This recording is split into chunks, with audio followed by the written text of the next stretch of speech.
Okay, so we're gonna get started here.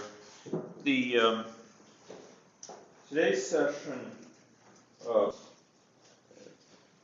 influenced by the timing of the course, will seek to address two topics. One, we're going to be finishing up the topic we started last time, namely the issue of calibration. Specifically with an eye towards your assignment of trying to shed a little bit of light as to some specifics as to how calibration is realized in any logic, answering any questions there, and then hopefully quickly going on to a discussion of a separate topic, which involves an additional combination of system science techniques like we've been discussing in this class, any of the three modeling techniques, dynamic modeling techniques on the one hand, with decision trees to address what might be called dynamically complex decision problems, where there's continuing uncertainty over time and where decisions need to be made over time in response to an evolving external situation. So you folks may recall that within our last lecture, we had started a discussion of this process known as calibration. Can anyone briefly recap for me some of the basic ideas behind calibration?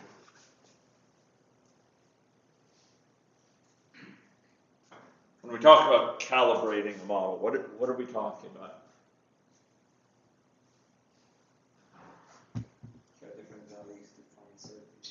Good. Okay, try different values regarding the assumptions, regarding say it's encoded by parameters, to try to best match, to try to make model output, either for the model as a whole or for pieces of the model, best match some real world data. So we're trying to adjust the assumptions in the model so that it best accords with what we observe about the world. Now,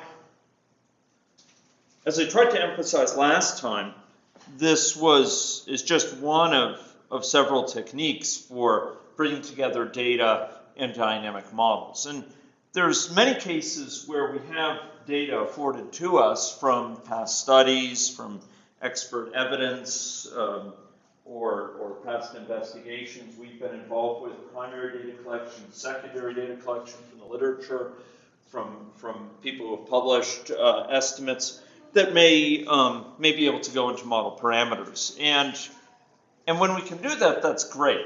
That's one way in which we can bring evidence together with the model, is directly introducing estimates into a model. The problem is that often we don't have reliable information on some parameters. There may be some parameters that are hard to measure directly. That would take a lot of work to measure. So, in the health domain, there may be certain things you're quite interested in, like how many people out there are undiagnosed, with some condition, but it may be quite expensive and time-consuming and logistically complicated to run a study to estimate something like that. And there are certain things which are very hard to measure, even with lab tests and so on. And yet, as far as kind of your understanding of how the world may be working, in as much as your dynamic models capture kind of a theory as to how the world works, kind of dynamic hypothesis as to what's going on, to the degree they incorporate those sort of hypotheses, they may involve some of these factors that are hard to measure. But often, ladies and gentlemen, we do have more detailed information on certain types of observables. So there may be data on emergent behavior of a system, of its overall behavior. We may not know detailed information on particular pieces of that system, but we know, well, overall it's behaving like this, based on what we see from the real world. And whatever we assume about those parameters that we don't know much information specifically about them, it needs to be consistent with that information about the world. We want it to have a sort of face validity that if we compare it to real world data, it has some plausibility. So this is often the case we're in. Not always, but often. We have some data that allow us to put directly into model parameters. But we have other parameters where we don't have estimates. And then we have some information about things in the world that relate not just to one particular piece of the model, not to one parameter in your model of infectious disease. It's not maybe data specifically about how long people have the infection, or data specifically about how many people they mix with, or data specifically about how likely they are to transfer infection given contact. But you might have data about the world, like the number of people that are infected over time, or the number of people that get infected, newly infected per week, or the number of recovered people at one point in time, or the fraction of the total population that was ever infected. Those might be data that you know about.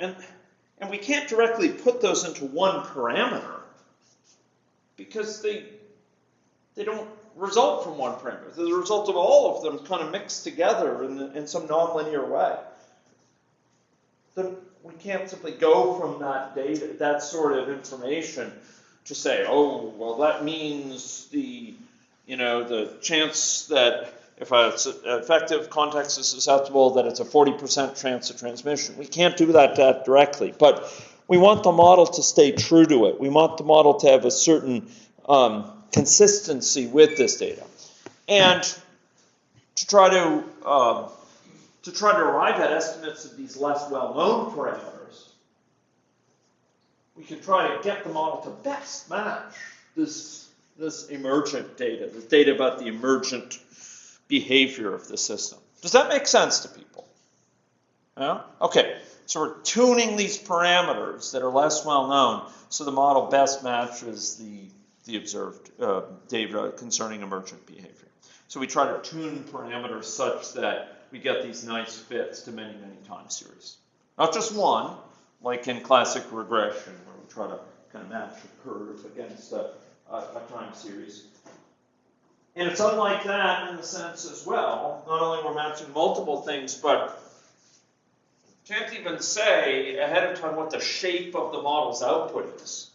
After all, when we specify a model, a dynamic model, we're not saying the number of infectives is going up as e to the, alpha t plus e to the beta t. We can't do that in general. For a nonlinear model, we can't write down a formula that says how it will behave. It's almost the definition of nonlinearity. It's certainly one of the most important consequences of nonlinearity that I talk with you about. Instead, we specify in the model, if someone's in this state, what's the chance that they'll switch to this other state? If there, we have a number of people in this stock, what are the flows depend on other stocks? And then we simulate it, and it figures out over time, each successive time point, how many people are in that stock, or how many, or figures out for each person in that simulated population what state they're in, right? So in a regression, we're often, for parametric regression, we're specifying kind of a form to regress against our data. Here we're not. We have this model, and it's trying to match these time series one after the other with the emergent behavior of the model, which we can't specify a formula for ahead of time. Okay. So anyway, we get it to match all these time series by tuning parameters, right? I argued that last time I argued that there's, to accomplish this, there's an optimization problem. We're trying to optimize these assumptions about parameter values such that the model has the best fit, the least discrepancy from, the least error in terms of the observed data. And depending on which domain we're operating in, For operating in the physics domain, we talk about minimizing the energy function, or minimizing the energy function. If we're in the operations research domain, we'll talk about minimizing the penalty function, for example. Different domains have different languages for this, but fundamentally we're trying to minimize this discrepancy between what the model predicts and what our data shows. Maybe take into account the fact that the data is maybe noisy and may have statistical error in it, so we can't totally trust it. Maybe the model has some error in it too. Okay. So here, the optimization sort of runs the model many, many times, adjusting parameter values and sees what's best, right?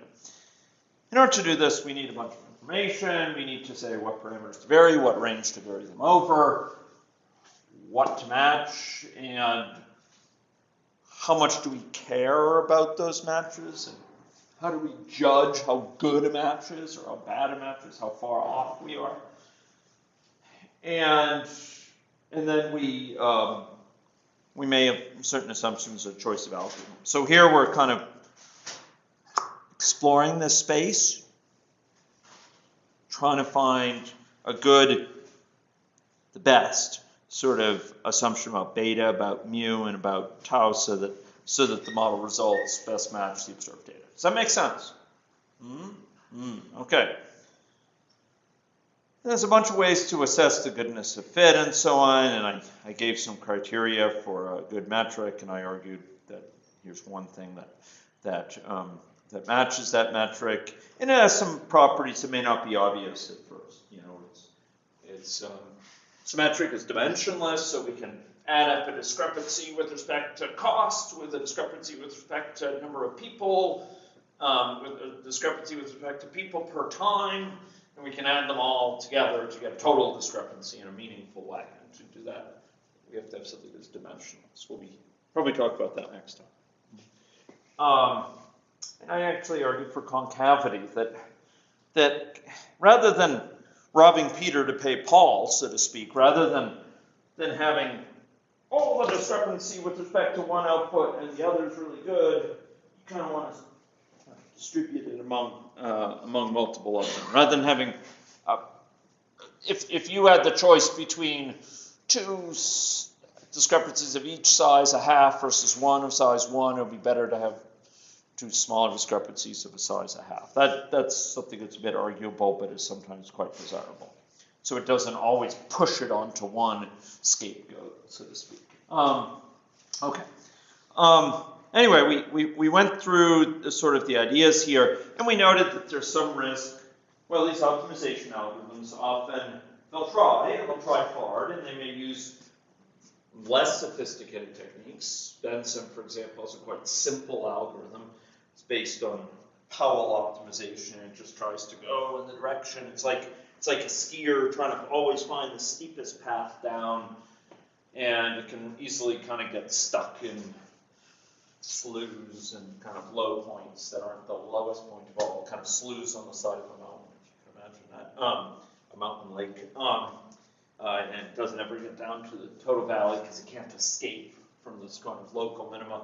And then there are some, like AnyLogic has a quite good one based on the OptQuest engine, which uses genetic algorithms to try to pick and combine best solutions found thus far, and might land in some local minimum, and then it sort of will combine it with other solutions or what have you, and then go down again, and eventually we'll go down to the floor there, and there it might be stuck. In any case, there's a whole science of optimization I don't have time to go into today. What I did want to get you today, the reason to talk about this at all today, is because you folks have an assignment before you. The lucky ones have the assignment behind them, but for most of you, it's before you. Some of you haven't even seen it yet on the horizon. So I want to help you, and I want to talk a little bit about how AnyLogic does this. So here we have this model that we loaded last time, SAR, agent-based calibration. And some of you may recall this model. model allowed us to perform a little optimization with respect to parameter values. And this is the same model. Don't get it confused. We did some calibration with it. We examined the impact of stochastics. But here, ladies and gentlemen, we're trying to match some data shown in yellow here with data from different runs of the model shown here in red. And it's actually trying many different versions of the model. And for each, it's actually running several replications of the model. We're going to come to that. What do we mean by it's running a replication of the model? That's kind of any logic terminology rather than my preferred terminology. But what do I mean it's running many replications of the model? Is it running multiple instances of the model just to even up the variability and the random number generator stuff? Beautiful. Yeah, so it doesn't, it's bang on. So remember, this is in this case, it's an agent-based model. So there's stochastics. Yes. Does replication mean the same parameter values? Same parameter values, different random number seed.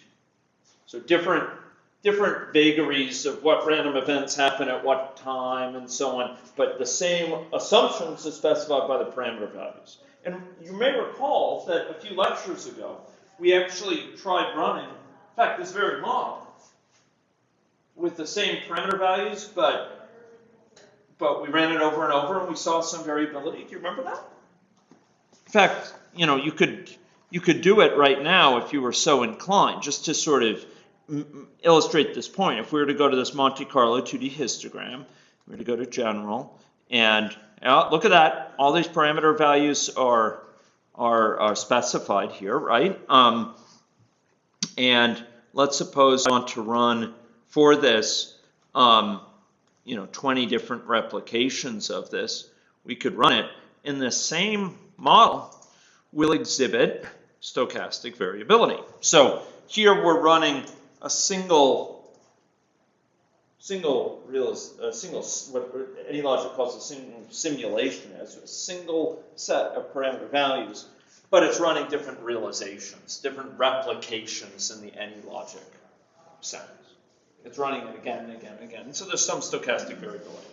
And sometimes that stochastic variability is just, little piddly things around some average, and sometimes it makes a real difference. Some of these runs are just not taking off. Same initial conditions. Jason observed in his last problem set. So here we have a situation where with our calibration, we're going to be running a model for different assumptions about our parameter values, kind of like here. But for each parameter value, because it's a stochastic model, we're going to need to make sure we're not just attributing it a good value, a good match to just a fluke, a coincidence that it happened to match up this time, and most of the time it's a lousy match. To make sure to insulate us against that, make sure we're robust against that, that we really lower the chance that happens. For each point in here, we're going to be running several replications. Several realizations. We're going to run the model over and over again with different random number seeds, but the same parameter values. And we're going to do that for each point we explore in space here. And that will give us greater confidence as to really kind of what's a good assumption about parameter values. Because we don't want to just pick one that happened to give it once, but for the rest of the times it's a dud. Does that make sense? Yeah? Okay, good. Okay, so that's the basic idea here. So what I want to get to you, though, hopefully in the next 5 minutes, so I can move on to this other broad topic, is some sense of how it's done. So I actually asked you, I posed to you as a question, I posed to you as a riddle, the question of how does this model work? How is it that it's calibrated? Now I know it's late in the term. I know that you're weary and you have many other courses to work on.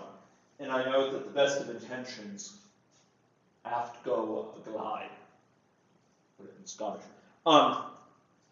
So maybe someone could tell me, did anyone have investigation of this and have a question about it?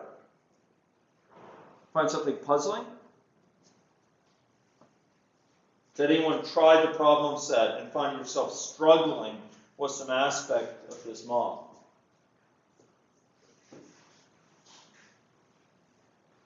Did anyone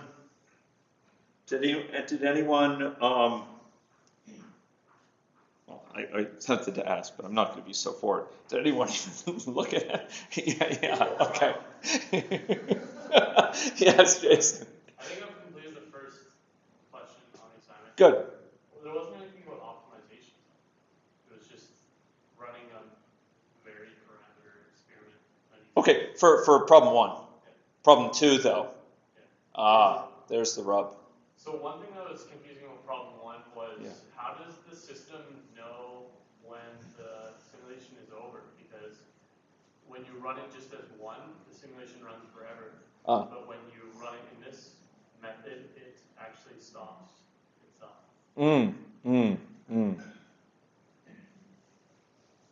Well, okay, this is a good question.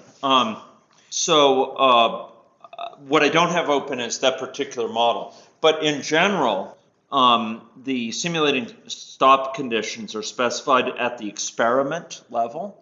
So if you go into the experiment, you go to model time, this tells it when to stop. And you could tell it stop at a specified time, or you could tell it never stop, in which case it won't stop. And, there's an interest. What if we told it never stop here, right?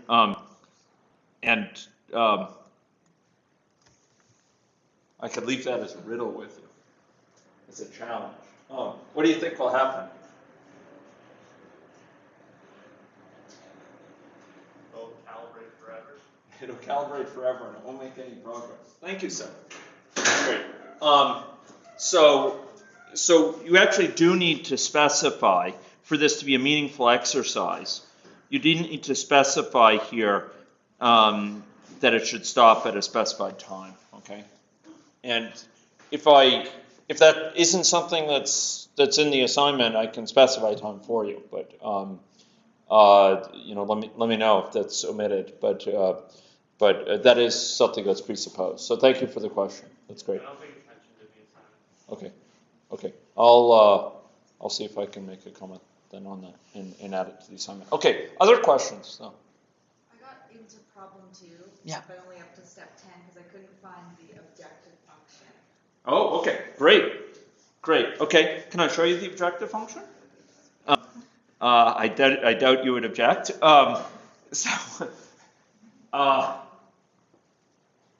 Okay. So the objective function is shown here. So that's what this difference is. You see how it says objective? This is actually a function which has been defined differently over different versions of any logic. The basic deal is in this objective statement here, and I think I have here. We can specify a function that, or we can specify an arbitrary expression that tells us kind of how good or how bad actually. How bad things are. What's the discrepancy?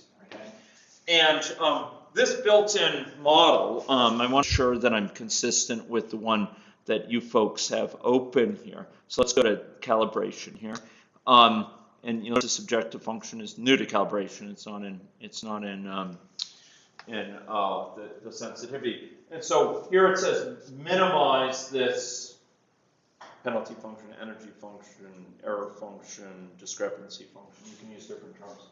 So this here, what it's doing is it's actually taking the difference between two data sets. And these data sets are very useful constructs you can use to kind of keep data and add it into the data sets over time. So they're kind of like vectors of data that can timestamp values you put in there. So you could say, right now there are 3 people infected, and it will add it to there. And And then you could say later, there are now 7 people infected, and it will add it into the data set. So one of these data sets is accumulated in that sort of way from the model outputs, and the other is based on some historic data. But I'm trying to understand, Comple, is it? Yeah. Are you interested in sort of where you specify this kind of formula? Because we could put more things on here. We could do plot, difference in this, plus the difference in this next thing, plus the difference in the next thing. Or are you looking for where this difference is defined? I was just wondering where the objective function was, because I thought it was like a different, like a function. Got it. Yeah. So you could call this the, it's known by the term objective function generically. But in this case, you could say, well, the objective function is the difference of these two things is the objective function. But this difference is actually something that, in different things of any logic, has been treated in somewhat different ways. I think in this version, actually, it would be in here. So this is the built-in one. So if you go Control Space, only you can do that. But this is built into any logic, I think, in this version. It has a function which can compute, the difference between two data sets. Okay. Now, from whence did this data sets come? I pose that as a riddle. Where do these data sets come from? I made an utterance to that effect a short time ago. But let's mechanistically look from whence they came. So maybe we'll start with the second one, because this is more immediate. So DS infectious historic. What do you think that relates to? That's the empirical data. That's the observed data. So it's data that's not generated by the model. It's data that's exogenous, that's fixed. Now, from whence did that come? Well, it turns out that, and some of you know this because I've discussed it with your teams, that you can go in any logic and define so-called table functions, which specify for they're functions, so they map from one thing to the other. You give them an input number, an x, and they give you a y. You can think of it that way. And here is the graph of the x and y shown, right? And so at time 2, it is the value 3. At time 4, it's the value 8. It's saying at time 6, it's the value 24. When I say time, that's what I'm imposing on. That's how it's actually used, okay? So here we've actually specified. This is our historic data. So you can specify a table function, and it's one of these things that over here you can specify from the palette. And in fact, it's right here. It's a table function. Yeah. And you can specify various sort of variations of this. But this is one of the things that's being compared. Now, what is the other thing being compared to which this is being compared? So remember, what's the purpose of calibration? We're comparing some observed data to, data from the model. The data the model is producing. And if it's a big discrepancy, we'll say, is this model really representative of what we see, right? So this other data that's being compared here is data somehow from the model. And that, ladies and gentlemen, is what I most want to show you, from whence that came. Okay? So, you'll find online various other iterations of me. That's not the right word. Almost replications of me. You'll find other instances of this lecture with stochastic variation from this, which also talk about this topic, and you may find them useful. Some actually talk about it in more detail, because they don't have another lecture to give the same day.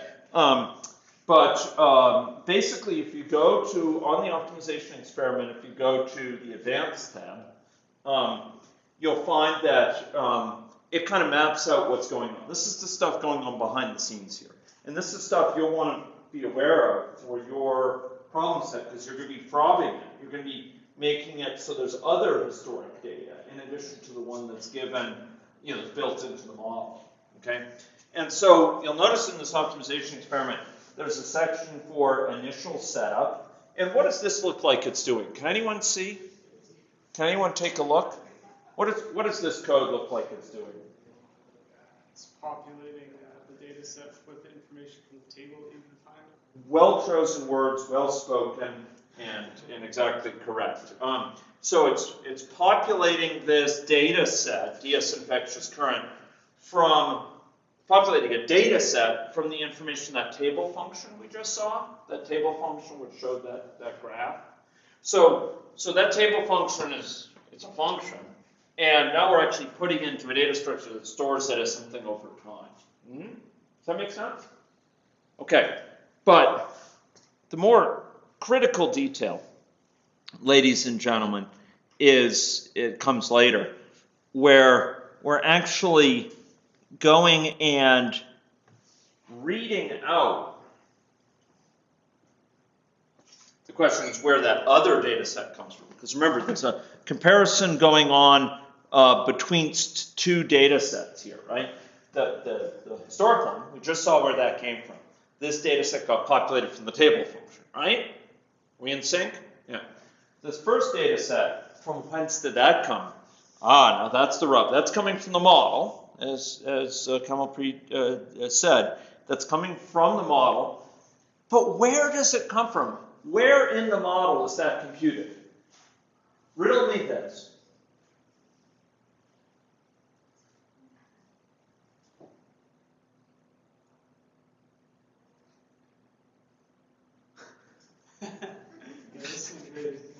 Okay. I would say that maybe the way that you do it is that there's a data set somewhere, possibly in the calibration tab, that every time step looks for what information to add, and possibly you have to tell it what items to add. Okay. So I like what you're saying. I like where Dustin's going with that. But where would that data set live? Would it live in person? Okay, in Maine. Yeah. Okay, so it would live actually in Maine, because Maine is the stage in which the agent strut. It knows how many agents are infected. It knows how many agents. It can know how many agents are recovered, right? It does not live in the experiment. It lives in Maine. Each time Maine is started up, each time we run a new realization, a new flip of the dice, so to speak, with what's going to happen with the same parameter values, it's going to run it out, and there's going to be a different value at that data set, different in the data set, each time generated. And so that information is collected in Maine. So, ladies and gentlemen, let's see how that gets into our data set here. Because this DS infectious current, where does that live? That lives, in fact, in the experiment here, DS infectious current. So what populates that? Well, if we look down into this code in the advanced tab, we'll find that after each simulation run, it fills from DS infectious current, it fills into this, from this root.ds infectious, it fills this DS infectious current. Just like, to use Dustin's choice word, it populates this DS infectious current that was being used in this comparison. The thing for which we seek is being populated from root.ds infectious. The plot thickens. So can anyone parse for me what is root.ds infectious? Root is the same as get_main. Yes, it's main. It's main. It's pointing to the main class. Now, this may seem weird. It's filling this data set, DS infectious current, from this other data set in main. Why don't we just use the main data set? Main gets created and destroyed. Yes. Main gets created and destroyed. Main is just a transient thing from the perspective of the experiment. And right after this, after simulation run, main disappears. The main class goes away. Do you remember with our with our sensitivity, we had to salvage, we had to read values out of main because it was about to disappear. Its life, ladies and gentlemen, is counted in seconds sometimes. And we had to read the data out of it and preserve that data. And here too, we read the data out of this data set and we put it into our local data set. Just like that.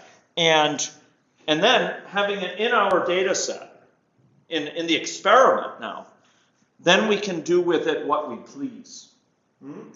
And one of the things that we can do with it is to, for example, graph it out. And I would refer you, for that purpose, if we were to go look at this, here, we could go look at the definition for this graph, and we can see that graphs, in addition to depending on expressions, as we've graphed before, like giving it a variable to graph, it could refer just to a data set, and you'll notice that one of them is the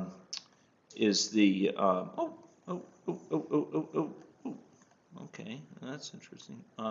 DS current objective, best feasible objective. Sorry, it's the wrong data set. Sorry, it's the wrong graph. My apologies. You notice there's DS infectious historic. Where did that come from? Again? Yeah, that was the one from the table function that Dustin noted as being populated. There's DS infectious best and DS infectious current. This, ladies and gentlemen, is the one that's populated here. So that allows the graph to be updated here after main is gone, and then you'll notice there's actually this extra code here after the iteration is confirmed. After we're done with all the replications for one set of parameter values, one set of parameter assumptions, we say, okay, is this the best iteration thus far? If so, take this data that's in DS infectious current, kind of for the current situation, and put this in the DS infectious best, the best yet, the best seen thus far. Hence we get those three lines: the yellow, getting the data to match, the blue, considering sort of the current realization output, and then the red, the best output thus far across iterations. In other words, the best output for actually this is red, I think maybe for the last iteration, last replication of that iteration. So here we have this being retrieved from there, and it's showing some values with this. But there's also a number of replications being run for this. So we're running it many times. So we're using this Replications tab to run this thing, say, 10 times. And for those replications, there's actually an averaging going on. It takes the average of that objective function across the different replications to determine what's the best result. Okay, so it averages out. It figures, well, each replication is equally likely. It takes the average. And so a fluke in one realization won't make the whole thing say that one's the best. Does that make sense? Okay. Be aware, although I don't have time to go into it. So again, you can find a version of this talk with me going into much more detail in sort of a hands-on way on my lecture page for it. And I'll try to send a link so that you can get to that easily. I do want to, however, mention that there's some additional texture to what's going on. I'm only hitting this at a very high level. And specifically, when we have a situation like this, we'll often want to have additional constraints on simulation parameters, or, okay, I should speak with gravity there. We will either have constraints on simulation parameters.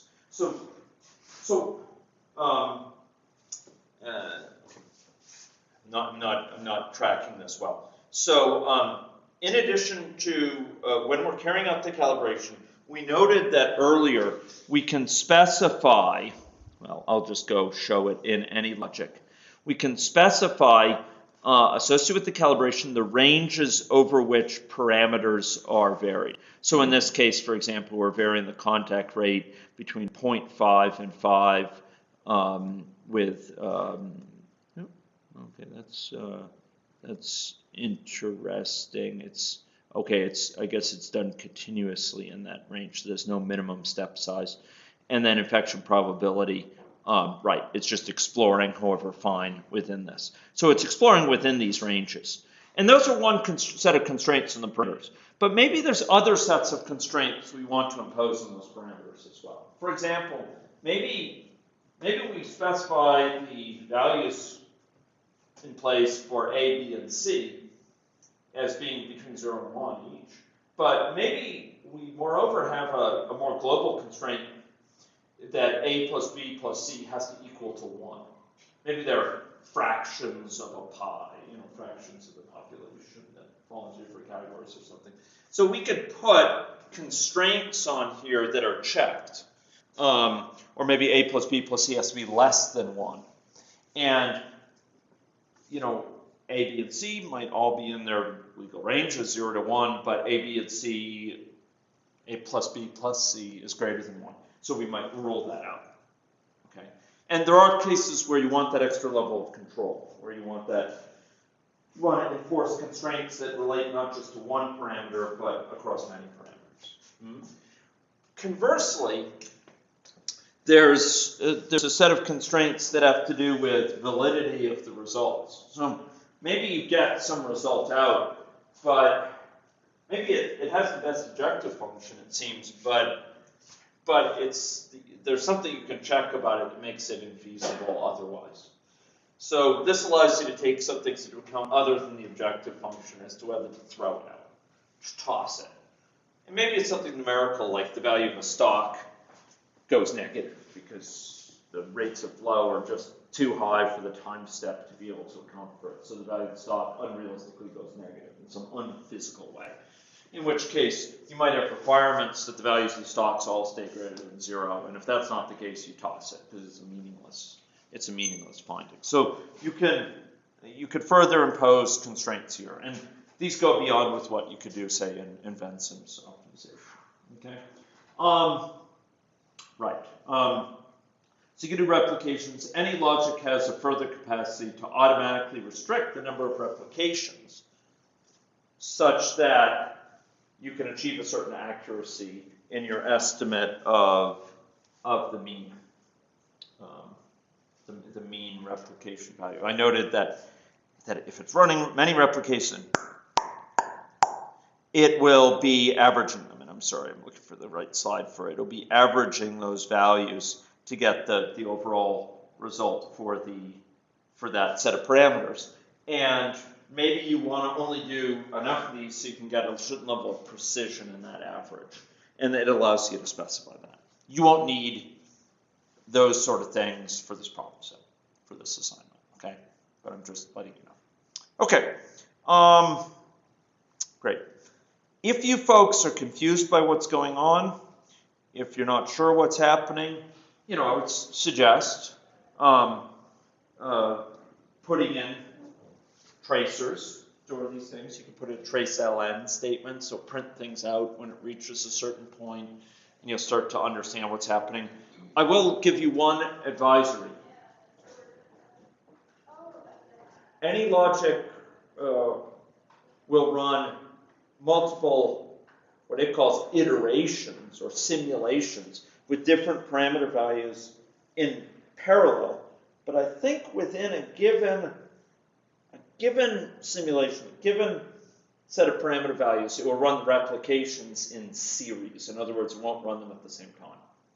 It'll run them one by one by one by one. Okay?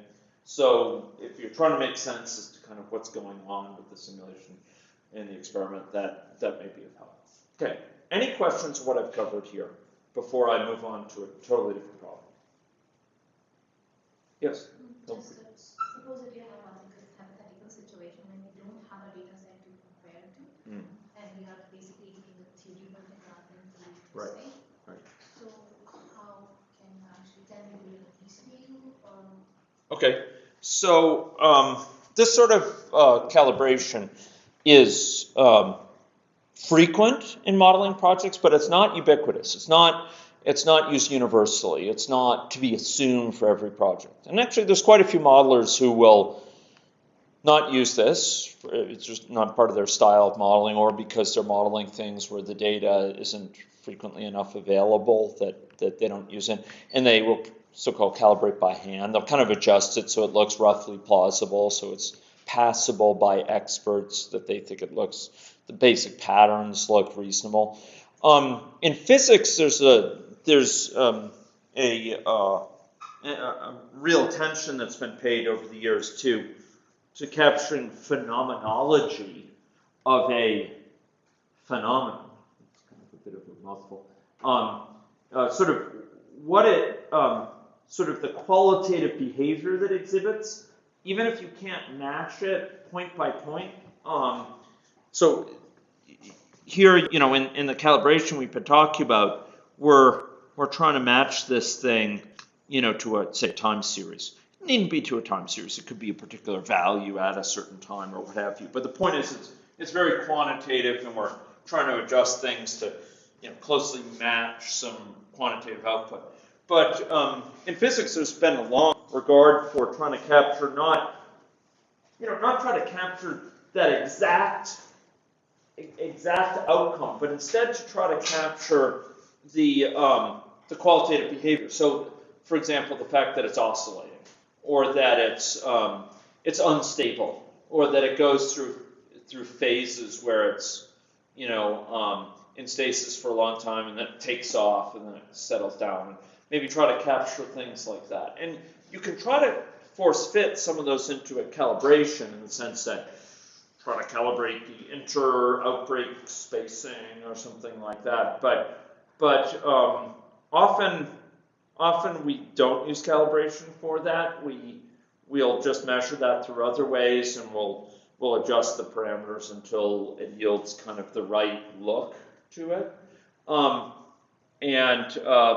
And so those sort of things are pretty common. You can imagine it would be a fool's errand if you were trying to simulate, you think about childhood, those outbreaks of childhood infection that we saw in this class. Remember where it took off and then it was low, it took off. It'd be probably a fool's errand to try to exactly simulate exactly how many kids in each year did it, and to expect that you could predict that ahead of time, de novo. Because there's too many other factors going on, etc. For you to sort of, from the start, just put together a model that will a priori predict the exact timing of a big outbreak. It's very unlikely to occur. Just as, like, if you go out to the South Saskatchewan River, in the summer, you're not going to be able to predict the exact timing of each wave, hitting against the bridge pylons or something. I mean, it's not going to happen. There's way too many things that are unknown and so on. But you might be able to predict kind of the level of variability in those waves and how often they hit it, roughly, that a new wave will hit it every 2 seconds or something like that. And similarly, with many types of phenomena, again, it's a fool's errand to try to exactly predict it, but instead we try to capture some essential elements of it, whether they're more qualitative, like, it oscillates in this kind of interesting fashion that's not completely sinusoidal, but is more pronounced than that. Or maybe what you're trying to capture is, rough inter-timing, inter-arrival timing between events of some sort, and that's what you're trying to match rather than a time series. So those are some things we often try to match. And then there's a whole class of models where the models are more stylized. They're not, so there's models, and it's a good time to reflect on this, although it pushes off my other lecture. It's a good time to reflect on this. We're talking about very quantitative stuff, and matching very precisely, and so on. And there's a room for that. And there's certain types of situations where we do want to do that. There's other situations where what we're seeking from a model is not exact parameter predictions, or even not exact projections from a model that are highly accurate. But instead, we're seeking high-level insight. Okay, we're seeking some high-level insight. And I felt that I did you a bit of a disservice by having to point you to a model without my presence for one of our classes. But how many people here, do you remember the Schelling segregation model? Yeah, so Sarah remembers, and as befits her background, actually, it's a wonderful thing from someone for social science to know about this. If we look down here, and I think it's here, Schelling segregation. Go to the examples. Computers await for those who are. Let's open that up. This is a totally different type of model. Okay, we're not here trying to predict. It's about segregation, but we're not trying to predict segregation patterns as they exactly arise in New York City or in Detroit or in, Philadelphia or something like that, Baltimore. Instead, we're trying to capture an underlying truth. It's kind of a caricature of a model. You ever seen those cartoons, of certain prime ministers where they have giant chins or noses that are almost projectiles or something, and those are attempting to be exact depictions of the prime minister, but they're capturing some features, you can call them underlying truths, sort of about how certain features are bigger than normal or what have you, and the Schelling segregation model is pointing to some interesting truths that are more qualitative in nature. And what it shows is very, very roughly, and I think I referred you to a video of me talking about it, and I encourage watching of that. What this model shows is that even very small preference, so people here, so the space depicts a population of people of two types. There's people who are color red and people of color black, and those individuals